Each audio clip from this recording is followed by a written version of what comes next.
Remember, like a mini Rodri. This is Nico González. Nico, urge to shoot!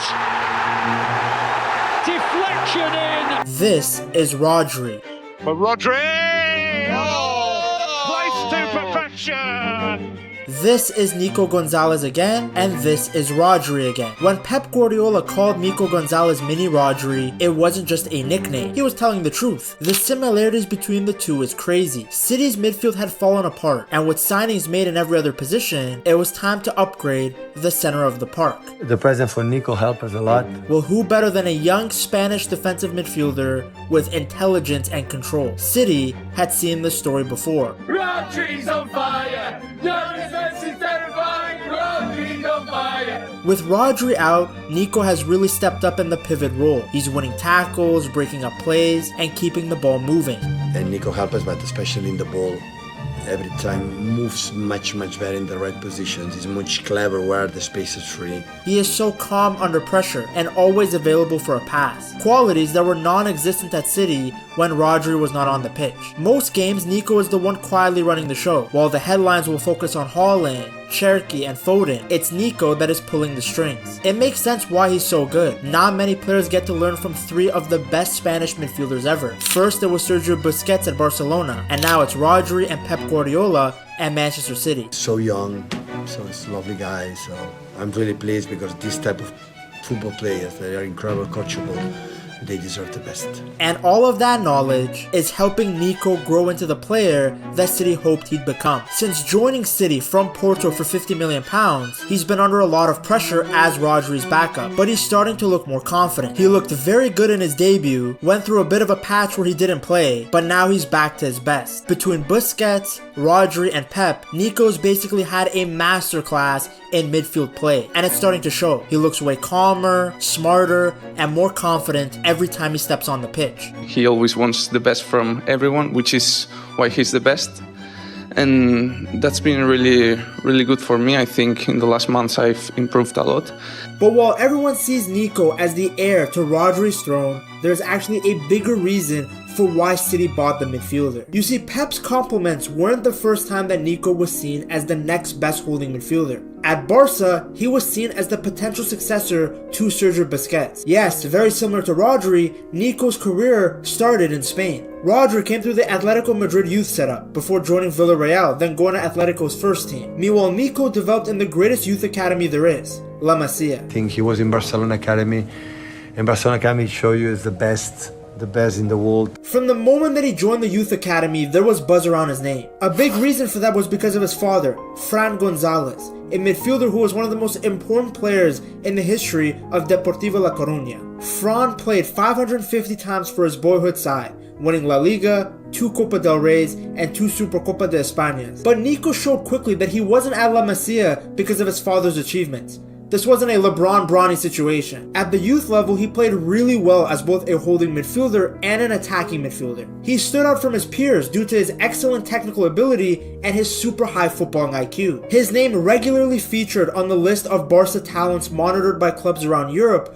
who could offer better financial packages and promise a faster route to first-team football. Funny enough, even that early on, Manchester City had shown interest. There were even reports of an offer being made from an English club, which many assumed was Manchester City. But Nico stayed put and did not have to wait long for opportunities. He was 17 when he was promoted to Barca Athletic, the club's second team who plays lower down in the Spanish system. Coaches at La Masia started to wonder what role he would be best suited for. See, while everyone at the academy just assumed that he was going to be the heir to Sergio Busquets' throne, the reality was that his skill set was very different. Yes, he had everything needed to be the sole pivot for Barcelona, but he was a very different player than Sergio Busquets. An almost identical situation is now happening between Nico and Rodri, which I will get into later in the video. In the 2021-2022 season, with Ronald Koeman's Barcelona experiencing an injury crisis, the Dutchman promoted Gavi and Nico to the first team. Came through at Barcelona along with Gavi and Pedri, and he was seen as like the more kind of physical,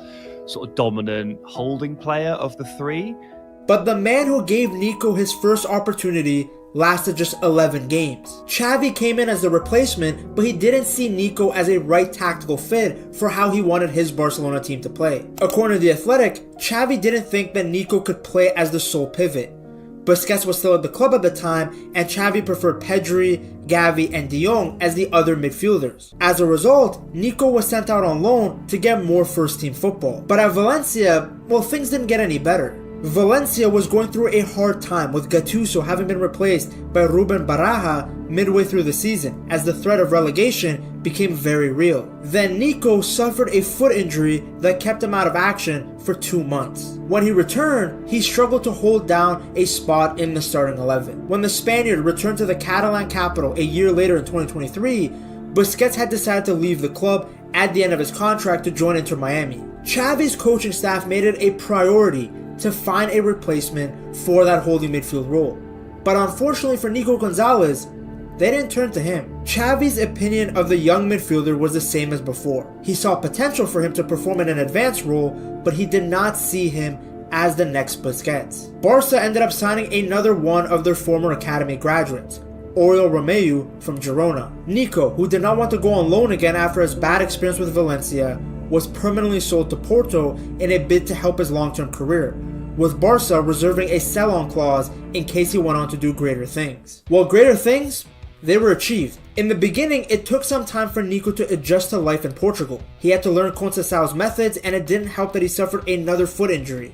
But he didn't give up. He worked very hard and established himself as a key player for Porto. The Spaniard had 5 goals and 4 assists in the league before he officially became a City player. You know, Porto, Sergio Conceição helped us a lot to bring in his football the part of aggressive and be smart and how play different type of games. Per Opta, Nico ranked first for Porto in possession regains, tackles, and aerial duels contested. He was very good at anticipating where the ball might land and had the athleticism to get there and win it. Combine his defensive qualities with how good he is on the ball, and it was a no-brainer that City wanted to pick him up. Nico plays like Rodri in the sense that he's very comfortable holding off 2 to 3 players while still having the ball at his feet. He uses feints and his own body as a shield to keep the ball away while moving in different directions to find space for a teammate. That was very evident in the game against Newcastle, where he attempted 103 passes and completed 100 of them. For me, the man of the match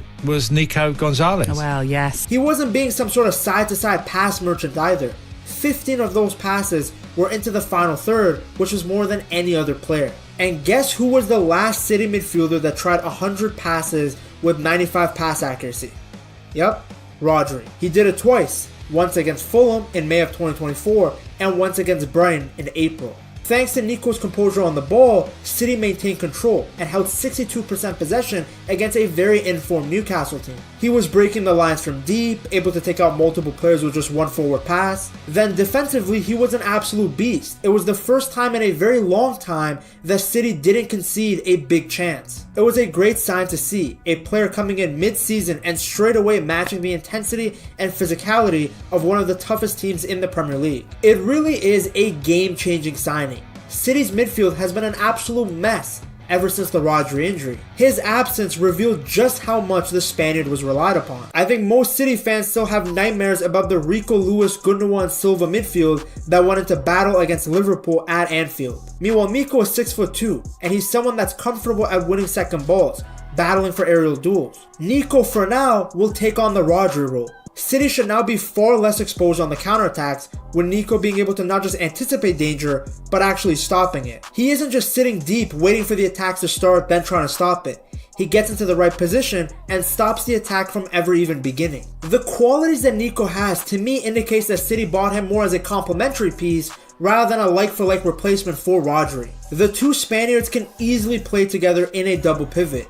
Both can carry the ball, both are good defensively, and both are great at breaking the lines with their passing. That's what makes Nico González so good, is that he can body someone off the ball and win it, but then in the next play that thread the needle type pass that just breaks everything open. In fact, you can make the argument that Nico has the potential to become even better than Rodri. Because you see, Rodri didn't develop in a youth setup that prioritized positional and possession education. Under Diego Simeone, Rodri was learning the dark arts, how to take fouls without yellows, how to be aggressive in midfield. So when he arrived at City, it took him some time to understand Pep's demands. Nico, on the other hand, had La Masia education. From his father being a former professional player to rising through the youth ranks at Barcelona, this guy grew up living with football. Look at him talking with Stones and Husinov, telling them instructions. Husanov, I'm pretty sure, doesn't speak much English, so he's just probably chilling, but still, it shows that Nico González even has leadership qualities at such a young age. You could see it in games. Despite him being a newcomer to the team, he wasn't shying away from giving instructions and making demands on the pitch. Pretty much all the players that develop in La Masia have excellent decision making, and Nico González, well, he's no different.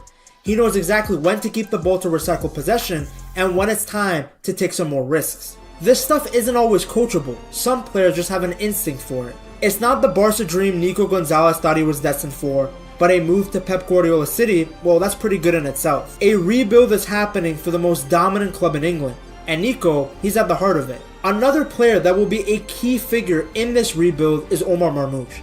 To see just how good the Egyptian really is, you gotta check out this video right here.